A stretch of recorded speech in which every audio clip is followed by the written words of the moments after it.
and then at the two-way radio that sat, silent for the moment, on his cluttered desk.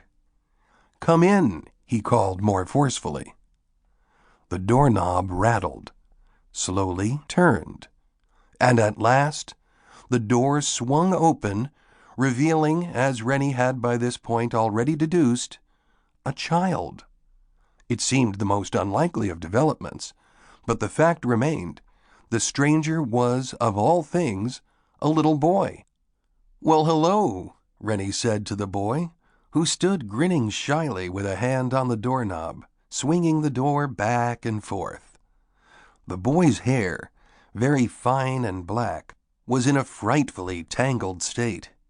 His skin, of a light olive tone, was smudged here and there with a dark, oily substance, and stuck to various places on his shirt and trousers, both quite filthy, was the fur of at least two kinds of animal.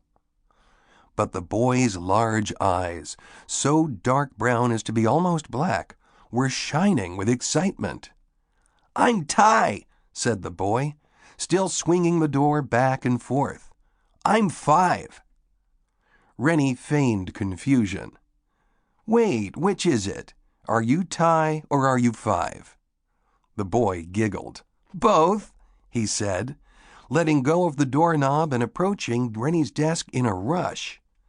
He drew up short, resting his hands on the edge of the desk and his chin on the back of his hands.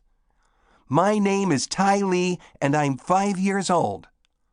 He said this without lifting his chin from his hands, and thus with some difficulty. "Oh," Reynie exclaimed, with another glance at his watch. "I think I understand now. Well, Ty, my name is Reynie Muldoon," the boy interrupted with a delighted laugh. "I know who you are. I have a name that starts with M too. My middle name does. I'm not going to tell you what it is, though. You have to guess." "It isn't Muldoon?" Reynie asked, quickly moving the radio, which Ty had noticed and reached for. "No," said Ty, laughing again. "Tell you what," Reynie said. "I'll make more guesses later, and I'll let you touch the radio later too, okay? Right now, it's important that we don't touch it. Right now, we're expecting to hear from a friend." Ty gasped. "Is it Kate Wetherall? The great Kate Weather Machine, who always carries around a red bucket full of tools?" Reynie raised an eyebrow. "Well, she used to, anyway. These days, she's more of a utility belt and secret pockets kind of weather machine."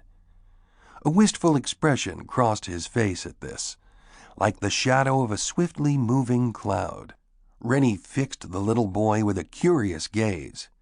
"You seem to know an awful lot about us, Ty."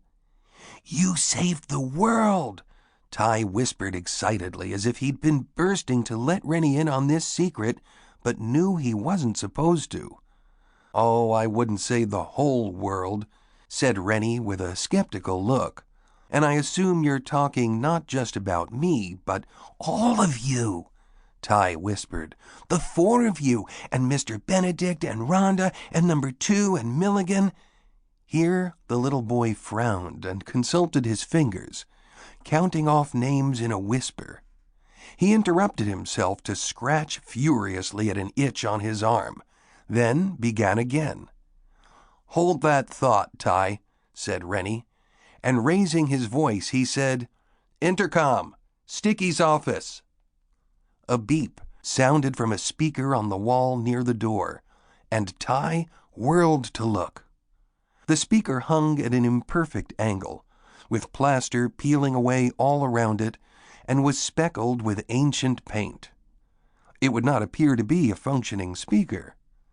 Nonetheless, its green indicator light flickered to life, and after a brief initial crackling sound, a young man's voice rang out. "What's the word?" said the voice quite loudly and brusquely. Ty gave a little jump. He glanced at Reynie, then gawked at the speaker again. "No word yet," Reynie replied. He cleared his throat. "But, say, George, were you aware that a 5-year-old boy named Ty Lee